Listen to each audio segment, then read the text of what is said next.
So many relationships could be saved from misery and toxicity if people just knew how to properly communicate, set their expectations correctly, and manage their emotions. And this is where coping gets very interesting because you can cope in a good way or in a bad way. But in this video, we're gonna cover the ways that are, let's say, that can end that relationship pretty fast. And sadly, we see a lot of it outside social media trends all the way to, stories you hear in your friend group. There's just so many fucking scenarios that revolve around coping, especially maladaptive coping. In case you do not know what maladaptive coping is, this is like the psychological or neurobiological term. And it means that the coping style that one is using is more hurtful than helpful. And adaptive coping would be the opposite. That would be a coping style that is more helpful than hurtful. But before we start ranking, I think we have to define what a coping mechanism in a relationship actually is, because I think everybody has a vague understanding of what it could be. But I want us to be on the same page so that this whole video makes sense and that you can actually get something out of it. And maybe see if you're in a relationship, some of these apply to you, if you were fucked or if you were not. And if you're not in a relationship, stay on so that you can figure out, okay, what if a situation happens and I see these signals? What does it mean? Just so you remember it in case the future decides to fuck you over.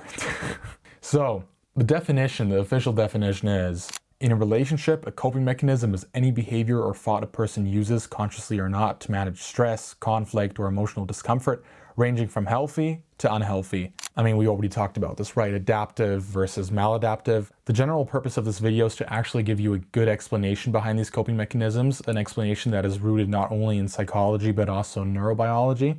I mean, I really want this to make sense for all of you so that, you actually gain some fucking value out of this video. But let's not waste a second and go straight to the ranking. So you see here we have 5 tiers. The first one is hard to tell. This basically means that it is uncertain if the coping mechanism is actually damaging to the relationship or not. It likely depends on the context. Above hard to tell, we have unhelpful, then damaging, then destructive, and then a one-way ticket out of the relationship, symbolized by the plane. And like always, you're free to share your opinions in the comments. If you totally disagree with me, that's fine. Just explain why. Let me know. So let's get started. The first one is cherry picking highlights from other relationships. So this is when your partner just shows you a video or a post, for example, from another couple, and they say to you, oh yeah, why are we not doing this? Oh my God, their life is so good. Why are we not having this? And they just completely compare somebody else's relationship to your relationship. And it often ends up in a discussion about, oh, the relationship is not as good as it could be. You're not doing enough. And you see, often this is a way just to cope with a lack of satisfaction or boredom. And I mean, I can totally understand why people do this, especially with social media. You just see so much shit. You have so many inputs, especially fake inputs, that give you the feeling that your relationship is miserable, even though it's actually pretty fucking normal. Like, it's so funny, but you could be watching a video of this online couple saying what a nice trip they're having, or they're having such a nice day out. And in reality, while filming the video, they have a fight like 5 fucking times, which of course you don't see, making your perception of what is real and what is fake so shattered that you're not able to actually make a real judgment. So what tier should this go into? It totally depends, right? If the relationship is really lackluster and boring and your partner or you are trying to signal to the other person that there should be a little bit more vibrancy, that the relationship just needs some reinvigoration, then it's actually hard to tell, or perhaps even positive. But if it's used in a toxic manner, especially because the person who is watching these videos is just absolutely dissatisfied, not only with the relationship, but also with themselves, and thinks that going to expensive dinners or fucking 5-star resorts will fix the foundational error in the relationship, meh. I think it's going to be more counterproductive than actually positive. So let's put it in unhelpful. The next one is therapy, but the friends are the therapists. This one's so fucking funny.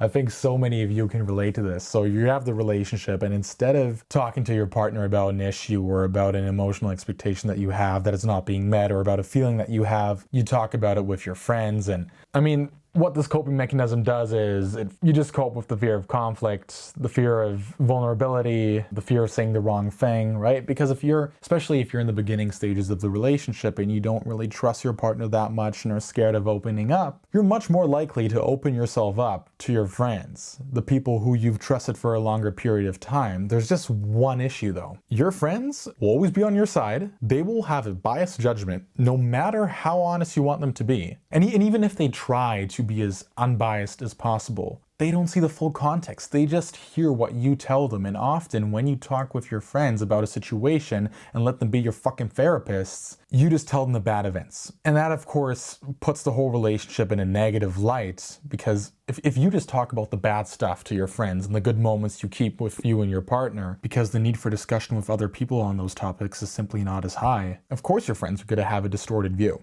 So even if your friends were good therapists, they would give you advice based on the inputs that you give them. And if all of those inputs are heavily skewed to the negative side, well, their answer is going to probably be more dramatic or more hurtful than helpful. We can put it in damaging. The next coping mechanism is we need a break. Oh boy. Okay, this is very fucking interesting because there are two ways to see this. And the first way is probably how the majority of people see this. And it is that somebody says we need a break just so that in the meantime they can fuck other people without the accountability. So that after they've explored themselves, literally, they can come back to the relationship and say, oh, I've got all my shit figured out, let's continue.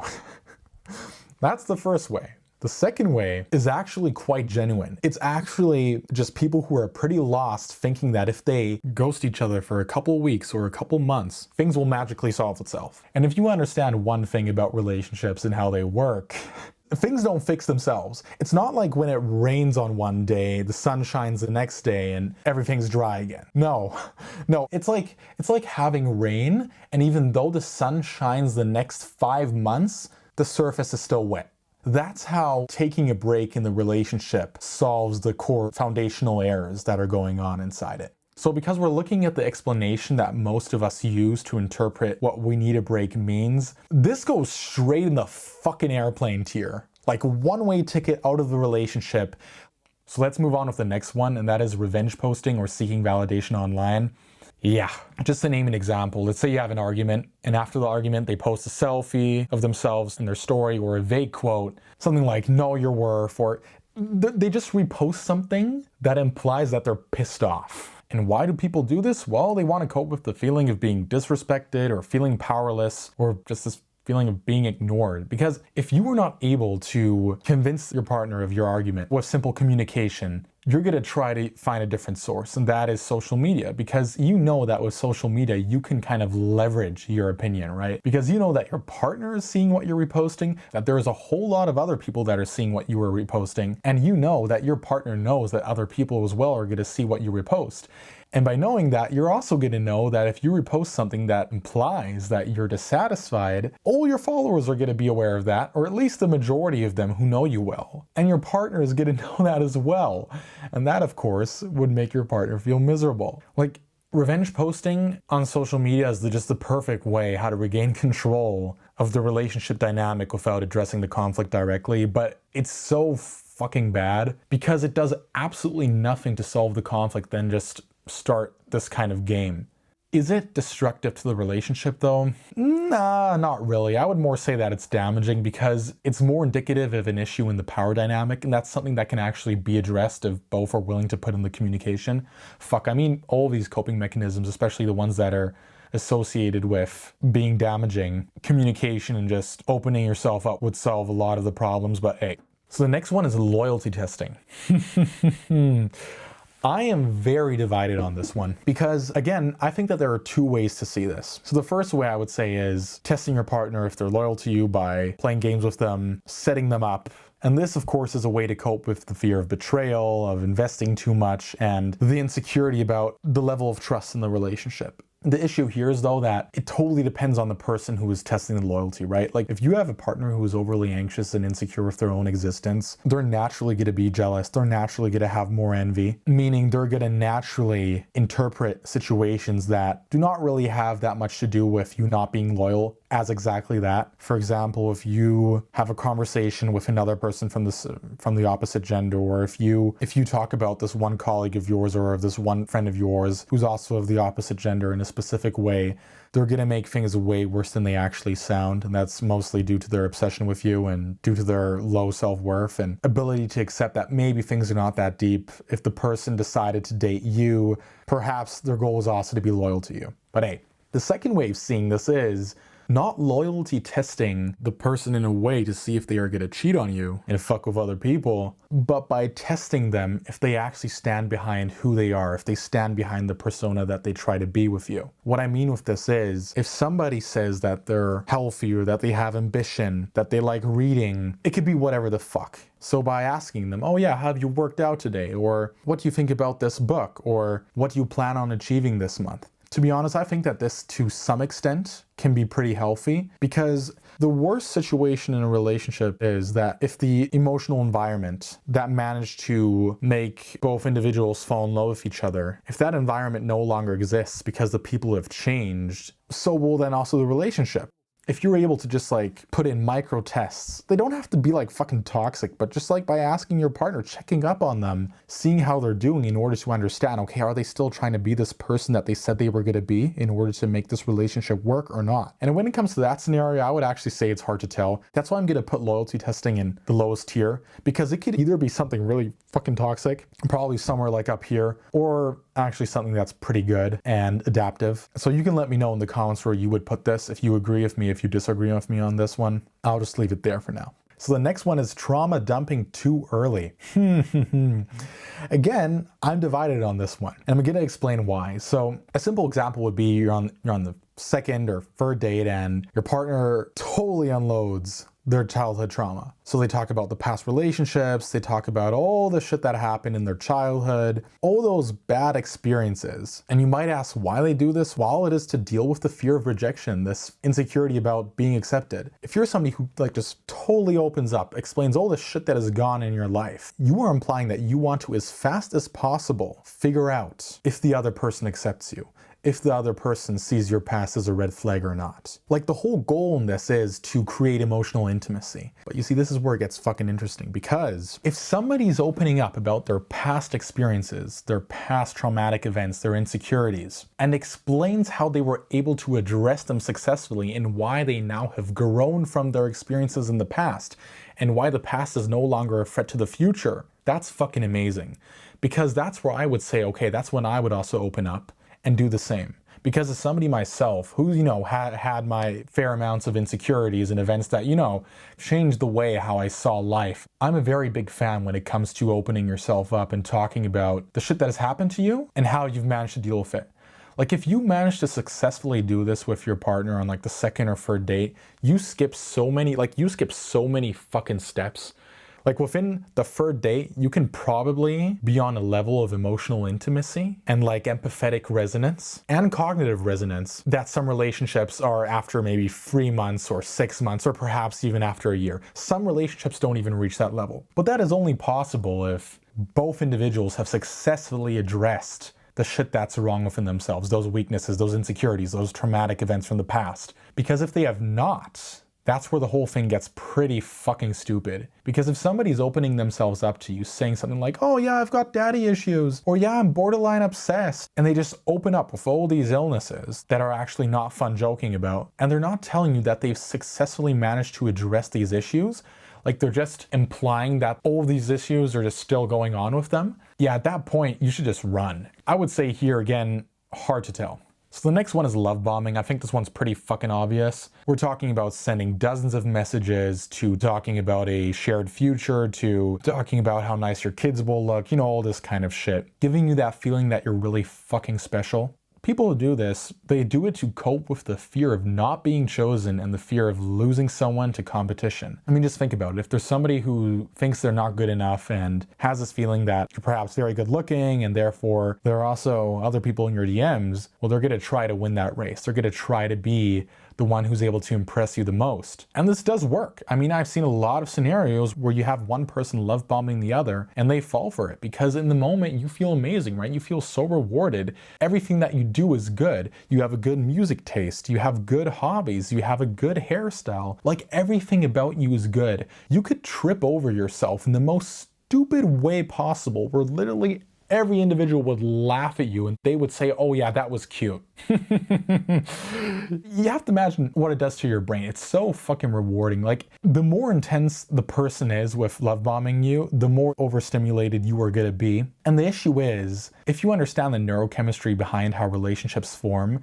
the first moments, the first meetings, interactions are the most tense anyway. That's where you have the highest amount of adrenaline, the highest amount of dopamine. That's where everything is so novel and so rewarding. That's where you have these dopamine spikes that, cause you to feel overstimulated. And the problem is that the more overstimulated you are from dopamine, the more this will affect your receptors, reducing their sensitivity with time, making you less sensitive to what they have to say to you. This is of course assuming they do this for a longer period of time, like for weeks, for months, which is often the case because in the first weeks or months, your partner often tries to show their best side. And the issue is, this is also true with addiction, if the sensitivity of your receptors, dopamine receptors, drops, you're gonna need more of the stimulus in order to feel rewarded, in order to feel satisfied. And that's why people doom scroll, that's why people gamble, that's why people have porn addictions, that's why people drink alcohol. And that's why if a person gets love bombed by another, and all of a sudden the person stops love bombing them or just doesn't do it as intensely enough,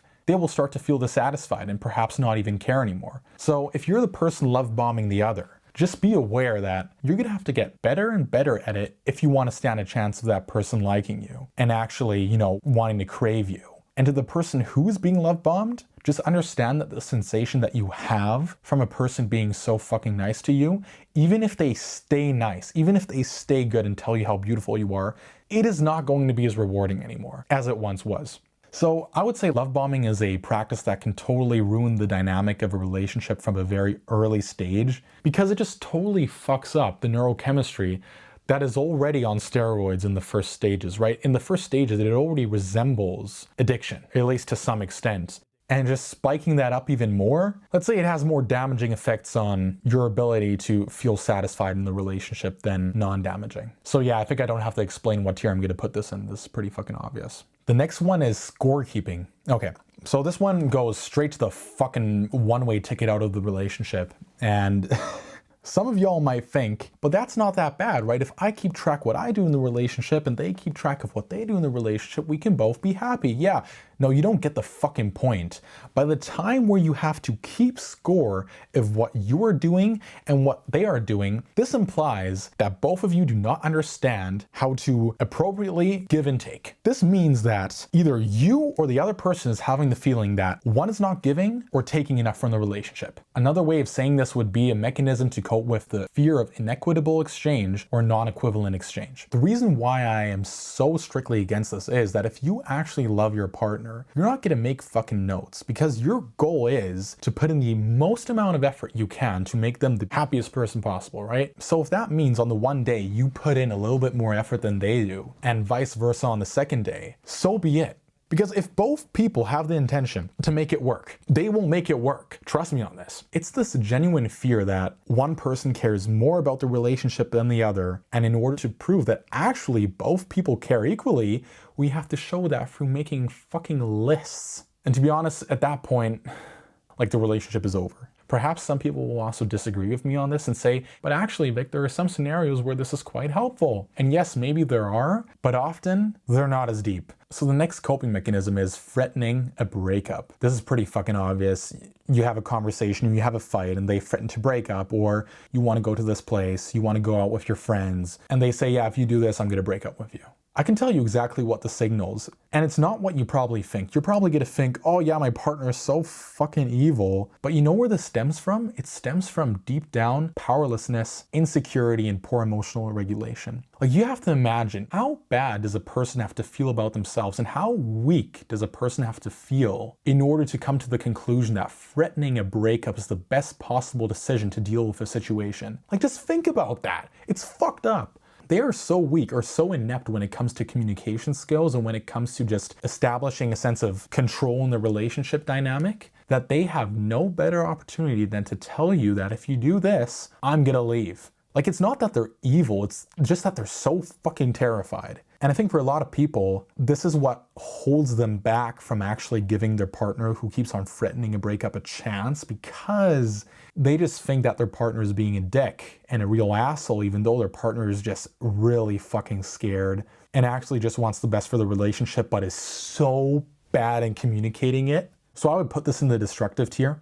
So the next one is silent treatment. I think this one's pretty fucking obvious as well. This is a mechanism people use to cope with discomfort, conflict, or this fear of facing the truth, this fear of confrontation. Like, if you did something that your partner did not like, and instead of addressing the real issue, they just leave you on red and expect you to figure out why they are pissed off without them saying anything. And of course, the whole fucking thing doesn't work because you do not have their brain, you do not have the emotions, or you do not feel the emotions exactly as they feel them. So for you, if you don't have all those inputs that they have in their brain, you're not gonna come to the guess unless it's pretty fucking obvious. But oftentimes it's not. So then you end up with this silent treatment. You don't know how to help your partner because they're pissed off at you. And all of a sudden you then realize, because they're so pissed off and moody and laconic, that you have done something wrong. You keep on desperately asking, what have I done wrong? And they say, no, it's okay. It's okay. And then after like a million fucking times, they then get all angry and say, are you so fucking stupid? It's so fucking obvious. How come you cannot read my mind? I mean, it would be fucking easy. It would be so nice if we could, but it's just not how it works, right? Especially if one person is more insecure and the other person is more stable and neutral. Yeah, then it's pretty fucking difficult for the stable person to understand why the insecure person is freaking out. I can tell you that. I've seen situations where exactly that is the case. You have the one person who is insecurely attached and the other person who is relatively securely attached, and they, for most of the time, have no fucking clue what's going on. So they feel lost, they feel like they're doing something wrong, but don't understand why they're doing something wrong. And yeah, it's just a blueprint for a toxic relationship. So I would say silent treatment goes in the destructive tier. The next one is avoiding conflict. So saying something like, I'm fine. This is like almost the same as silent treatment. Again, it's just out of the fear of confrontation, the fear of having a conversation that could perhaps escalate, this fear of having your ego getting flattened, because perhaps if you open yourself up and your partner exposes your insecurities and your inabilities to communicate yourself properly, you get all angry. Very, very similar to silent treatment, also destructive tier. The next one is concealing emotions. Again, a mechanism that a lot of people use to cope with the fear of shame, fear of honesty, and also with the discomfort of emotional exposure. Like in early stages, you perhaps have this more often because everybody's still, scared of being hurt. The longer you have this in the relationship, the higher the probability of the relationship falling apart. When it comes to ranking this one, some of y'all are probably now gonna say, it's not that big of a deal. I'm gonna put this straight in the fucking one-way ticket out of the relationship. Why? Because emotional resonance is probably one of the most crucial factors to having a successful relationship. If you are able to understand what you are feeling, what your partner is feeling, and why they are feeling it, it's not that you have to feel the same way as your partner feels, but you have to understand why they are feeling the way how they feel. And why do you have to do that? Well, so you can help them, so that when tough times are present, you're able to be that safe space for them, so that you're able to bring them back up, or vice versa. Imagine you were going through a tough time, something bad happened, you lost your job, or you failed a test, or some relative in your family died, and because you avoided opening yourself up over the past, they don't know now how to help you. They feel helpless, they feel powerless, and there's nothing worse in the relationship than feeling helpless or feeling powerless for your partner. And I mean, just by looking on the simple neurobiology behind this, if somebody's able to approve of you, if somebody's able to comfort you, the amount of bonding hormone, oxytocin, that gets released, the amount of endorphins that get released, these chemicals are able to calm your nervous system in a way that reduces fear, that reduces stress.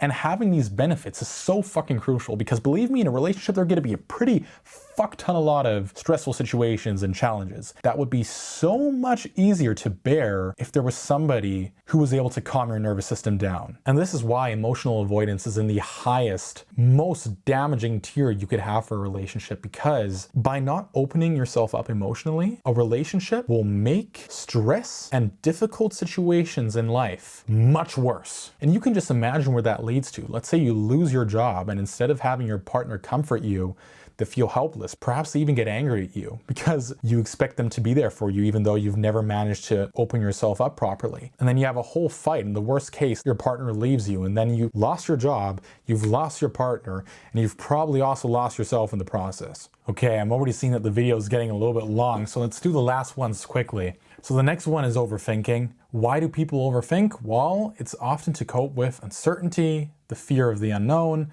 and this genuine lack of control. Like, people who overthink in relationships do it in so many ways. We're talking about constructing stories of worst case scenarios to questioning in your head million different kinds of ways how a date should have played out. The biggest problem here is that the more thoughts you have in your head, the more disappointed you will become. Because the more you construct the future in your mind, the less space you give reality to actually fit in that version that you already created. And this is as good as self-sabotage gets, because you can be, for example, looking forward to a holiday or a trip with your partner, and you start thinking too much about it and what you're gonna do on what days and where you're gonna eat and what experiences you guys are gonna go through. And the more that trip then unfolds, the more you're gonna be disappointed, because what a surprise, things don't happen as planned. Does this mean that you shouldn't think at all about the future? Absolutely not, but you just shouldn't do it on a scale to which it's more hurtful than helpful. The next one is, in quotation marks, do you even love me? This is a prime example of constant reassurance seeking. It's a way to cope with low self-worth, the fear of abandonment. There are so many variations of these kind of questions, ranging all the way from do you love me to do you still want me? Are you still annoyed from that argument yesterday? Like, there's so many fucking scenarios. I would definitely say it's something you can work on in the relationship. Like, if you're somebody who detects that your partner is like that, you can talk with them about it and slowly help them improve their self-worth so that they no longer have the need for this constant reassurance. Which is why I would say it's unhelpful, but it's not permanently damaging. It's definitely something that people can work on. And it's really nice to see people who do manage to work on it, because not only does the dynamic of the relationship drastically improve, but the person themselves also just has such a mental glow up, you could say. Okay, the next one is stalking. This again is a way to cope with low self-worth and just genuine insecurity and the fear of being replaced. But also, and this is something you perhaps do not think of directly, it is also a way to cope with one's inability to speak properly and to articulate oneself properly. Like, just imagine if you were so confident with yourself and with the way how you speak, how you present yourself in front of your partner, you would communicate the fears that you have or the concerns that you have. Let's say you have the fear that your partner is interested in other people, or that they're perhaps looking around and not fully satisfied with you. Well, ask them the question, right? Don't waste your time. If they say yes, okay, then leave the fucking relationship. If they say no, well, then it's no. They are implying that they value you the most. But for some people, that's just too difficult, which is why they stalk, which is why they go through their partner's likes, followers, interactions with other people, with other accounts. Just think about it. Like, somebody who stalks is silently trying to get reassurance that they're good enough, that they're not being betrayed, because they can't communicate it properly, because they can't speak it out loudly. To be honest, it's pretty fucking sad, because it gives these individuals a sense of control when actually they're not in control of themselves at all. The only thing they are controlling is the date when their partner realizes, oh shit, you're stalking me, and therefore wants to perhaps break up or, have a break. But we all know how that ends, right? So stalking, I would put it in the damaging tier. It's something that can be worked on, but okay, so the last one is codependency. Straight up to the fucking airplane tier. I'm not going to go into much depth on codependency. I think if you want to figure out what it actually means, you should go figure that out for yourself. I can name some key words: emotional dependence, anxiety, and obsession. it's pretty fucking bad. Why does codependency exist? Well, out of the fear of abandonment, and much more also a way of coping with the fear of not being able to function independently. And again, this comes from a lack of character, a lack of strength in your own persona. I mean, a lot of these coping mechanisms do all go back to low self-worth and unaddressed insecurity from the past. That's why I absolutely preach the idea that if one has the ability to love themselves, to learn loving themselves, they should absolutely act on it. The benefits of having actual self-love, therefore also recognizing your self-worth, being able to address your insecurities, put your ego aside, and actually grow as a person, the benefits are just fucking too great to even describe. And of course, the benefits that you gain also affect the way how you go through relationships. Let's just say the way how you cope with certain situations will be more adaptive than maladaptive. Codependency, it is everything that interdependency, the more healthier form of dependence in a relationship, tries not to be. It is one of the biggest indicators for a toxic relationship. It is the pinnacle of low self-worth, unaddressed trauma, unaddressed insecurities, and general directionlessness in life. You do not want to have a partner who is like that. I highly recommend that you do research on this term after this video. It's absolutely worth it, understanding what codependency is and how it differentiates from interdependency. And yeah, with that, we've discussed all of them. And as always, don't forget to leave a comment. You can tell me what ranking you want to have next. I mean, I have a lot of ideas. So yeah, see you in the next one.